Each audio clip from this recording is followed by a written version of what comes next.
결승이 끝난 뒤 가장 큰 폭으로 몸값이 뛴 사람은 누구였을까요?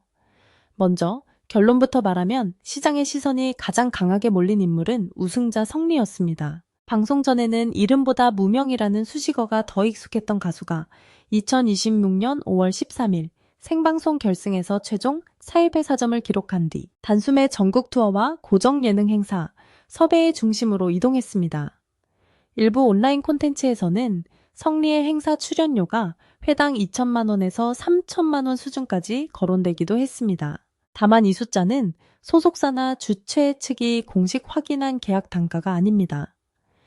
그래서 오늘 순위는 공개된 방송 성적과 프로그램 이후 실제 활동량, 행사 시장에서 거론되는 예상 단가를 함께 놓고 몸값 상승폭을 비교해 보겠습니다. 중요한 것은 단순히 누가 가장 비싸냐가 아니라 결승 전과 결승 후의 격차가 얼마나 커졌느냐입니다. 무명전설은 2026년 2월 25일 시작해 5월 13일 막을 내렸습니다. 출발점은 무려 99명이었습니다. 인지도에 따라 서로 다른 층에 배치되는 독특한 서열 구조 속에서 참가자들은 매 라운드 살아남아야 했고 최종 생방송 결승에는 10명이 올랐습니다. 결승전 유료 가구 시청률은 분산판 8% 순간 최고 시청률은 10.1%까지 올라갔습니다. 결승을 전후해 생방송 투표 역시 100만 건을 넘길 정도로 관심이 집중됐습니다. 이 숫자가 중요한 이유는 간단합니다. 행사 주최자가 가수를 부를 때 보는 것은 노래 실력만이 아닙니다. 이름을 보고 현장의 올팬이 얼마나 되는지, 지역 축제 포스터에 얼굴을 올렸을 때 관객이 반응하는지, 방송 이후 검색량과 화제성이 얼마나 유지되는지가 실제 섭외 가격에 영향을 줍니다. 프로그램의 화제성은 결승 하루아침에 만들어진 것도 아니었습니다.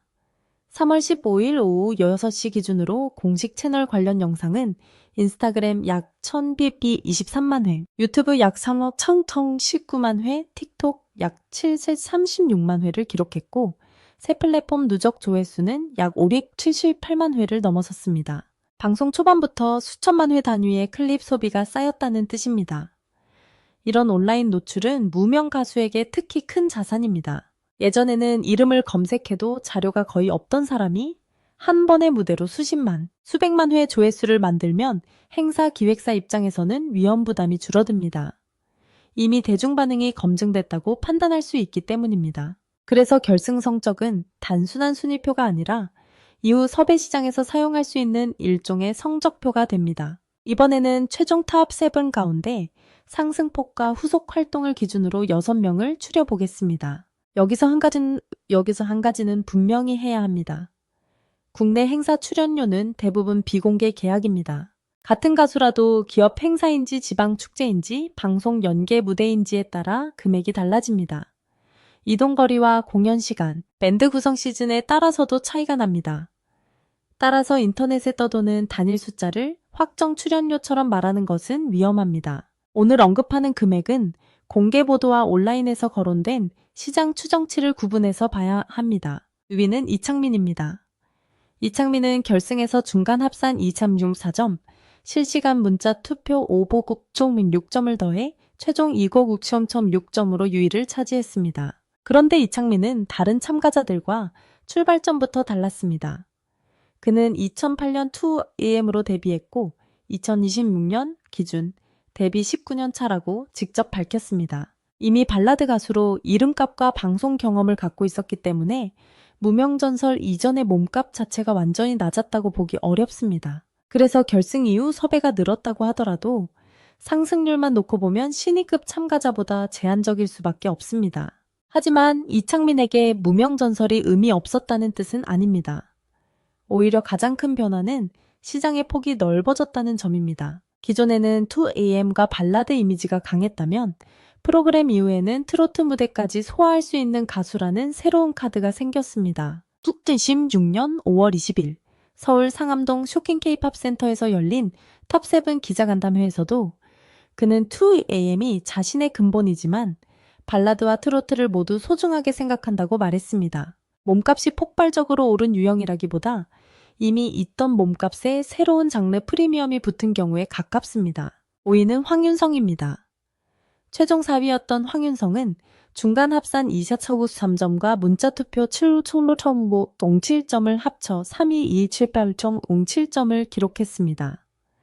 그는 프로그램 출연 당시 이미 현역 7년차로 소개됐고 4월 1일 방송된 1대1 데스매치에서는 격한 퍼포먼스와 라이브를 동시에 보여주며 강한 인상을 남겼습니다. 심사위원 이만별도 춤을 소화한 뒤에도 노래가 흔들리지 않았다는 취지로 그의 무대 완성도를 높이 평가했습니다. 황유성의 경우 온라인에서는 행사 1회 약 900만 원 수준이라는 추정이 등장했습니다. 역시 공식 계약서로 확인된 금액은 아닙니다. 그러나 이 숫자가 팬들 사이에서 반복적으로 거론됐다는 것 자체가 프로그램 전보다 시장에 관심이 커졌다는 신호로 볼 수 있습니다. 황윤성은 특히 지역 축제에서 활용하기 좋은 조건을 갖고 있습니다. 트로트 팬층이 선호하는 친근함, 젊은 이미지 춤과 라이브를 동시에 소화하는 무대력이 있기 때문입니다. 단순히 노래 한 곡을 부르는 가수가 아니라 현장 분위기를 끌어올릴 수 있다는 점은 행사 시장에서 강한 장점입니다. 4위는 정연호입니다. 정연호는 결승에서 중간 합산 2셋 376점, 문자 투표 첫 712.80점을 기록해 최종 37.80점으로 5위를 차지했습니다. 순위만 보면 황윤성보다 한 계단 아래였지만 몸값 상승률이라는 관점에서는 이야기가 달라집니다. 이미 어느 정도 알려진 가수보다 방송 전 인지도가 낮았던 참가자가 탑5까지 올라가면 체감 상승폭이 더 커질 수 있기 때문입니다. 정연호가 얻은 가장 큰 자산은 이름이었습니다. 경연 이전에는 트로트 핵심 팬층이 아니면 이름을 바로 떠올리기 어려웠지만 결승까지 살아남으며 전국 단위 시청자에게 반복 노출됐습니다.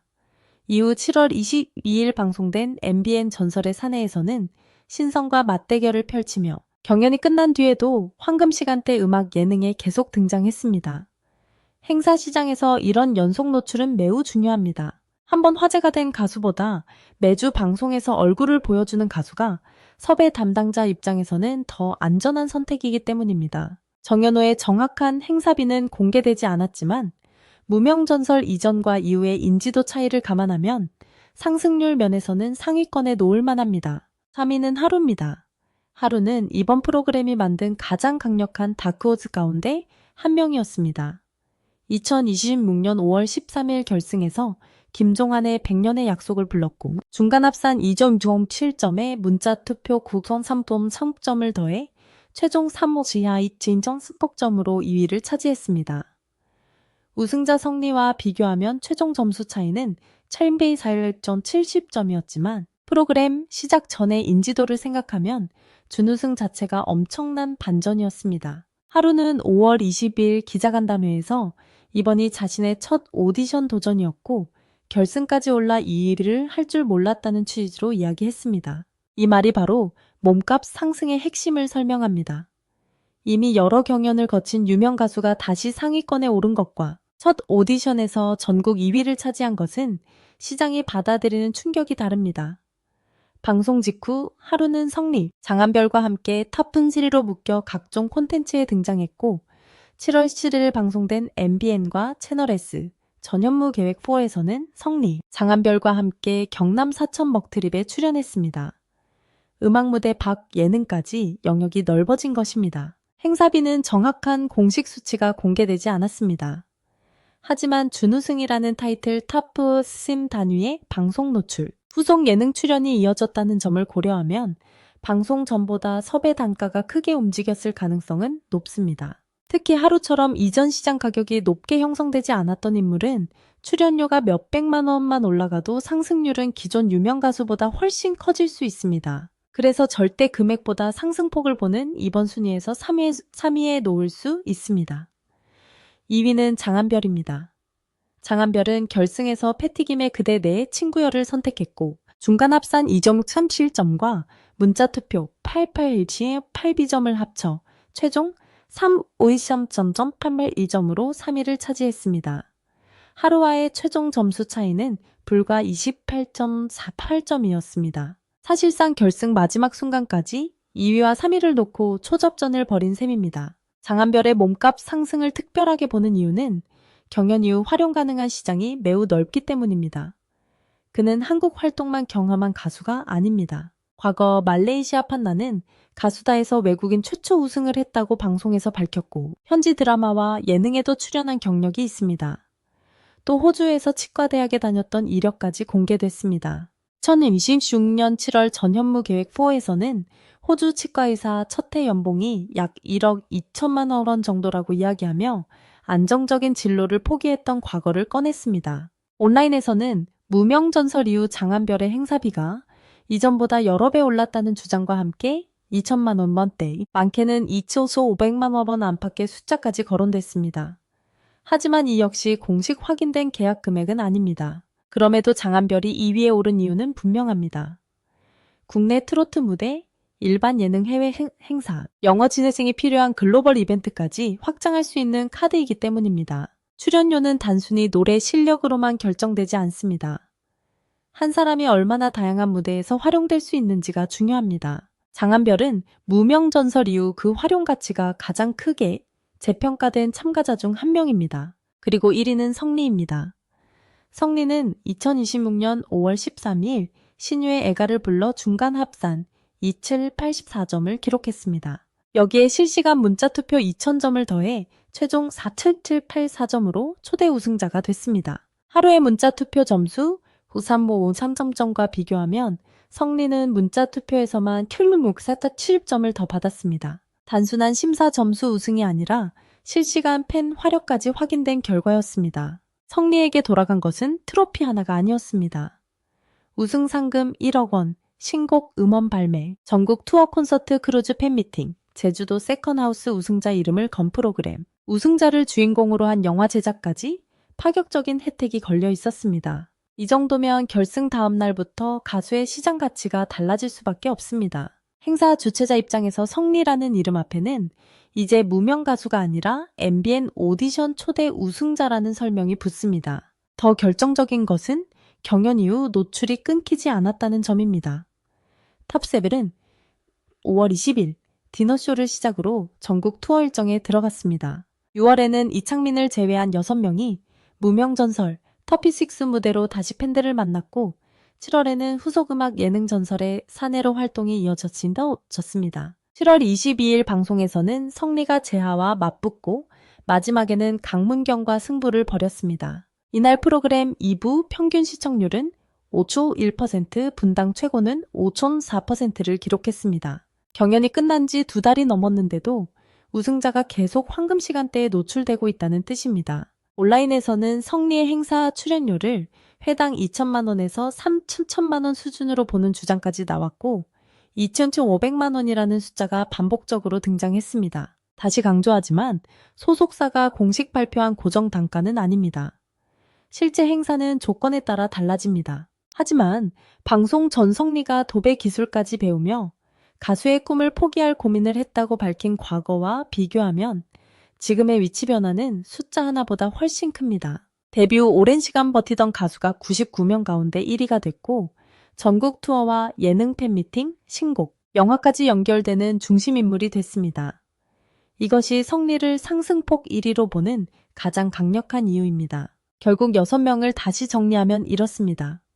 6위 이창민은 기존 인지도가 높아 상승률이 상대적으로 제한적이지만 트로트 시장을 새로 얻었습니다. 5위 황윤성은 현역 7년차의 퍼포먼스 경쟁력을 증명하며 행사형 가수로서 가치가 올라갔습니다. 4위 정연호는 터프와이와 후속 예능을 통해 이름 자체의 시장 가치가 달라졌습니다. 3위 하루는 첫 오디션에서 준우승까지 올라 가장 빠른 속도로 대중 인지도를 확보했습니다. 2위 장한별은 국내와 해외 음악과 예능을 동시에 연결할 수 있는 확장성이 재평가됐습니다. 그리고 1위 성리는 우승이라는 가장 강력한 타이틀과 실시간 투표 화력 전국 투어와 후속 프로그램까지 모두 손에 넣었습니다. 여기서 가장 흥미로운 사실은 최종 순위와 몸값 상승률이 반드시 똑같지는 않다는 점입니다. 이미 유명했던 가수는 결승에서 좋은 성적을 내도 출발 가격이 높기 때문에 상승률은 제한될 수 있습니다.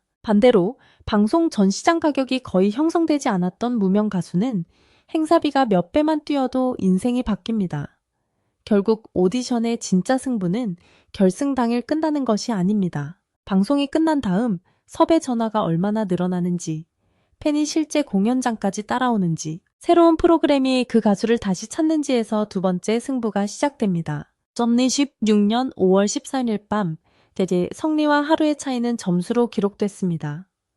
성리 4.774점, 하루 3번 창이 7.3점, 장한별 3번 53.8.2점, 황윤성 3위 7.07점, 정연호 3점 10점, 이창민 2.56점이었습니다. 하지만 몇 달이 지난 지금 더 중요한 숫자는 스케줄의 개수와 관객의 반응, 그리고 실제 계약서에 찍히는 금액입니다. 그것은 방송 점수처럼 공개되지 않습니다. 그래서 확인되지 않은 수천만 원대 숫자를 사실로 단정해서는 안 됩니다. 다만 한 가지는 분명합니다. 무명전설은 이 6사람의 이름 앞에 새로운 가격표를 붙일 만큼 강한 노출을 만들어냈고 그 변화의 중심에는 초대 우승자 성리가 있었습니다. 과연 이 흐름이 연말까지 이어질까요? 진짜 몸값 1위는 한 번의 높은 출연료가 아니라 그 가격을 얼마나 오래 유지하느냐에서 결정됩니다. 성리가 우승 프리미엄을 지켜낼지, 하루와 장한별이 더 빠르게 치고 올라올지, 황윤성과 정연호가 지역 행사 시장에서 역전할지, 이창민이 발라드와 트로트를 결합해 새로운 영역을 만들지, 앞으로의 일정이 더 중요합니다. 결승은 끝났지만 몸값 경쟁은 이제 시작됐습니다.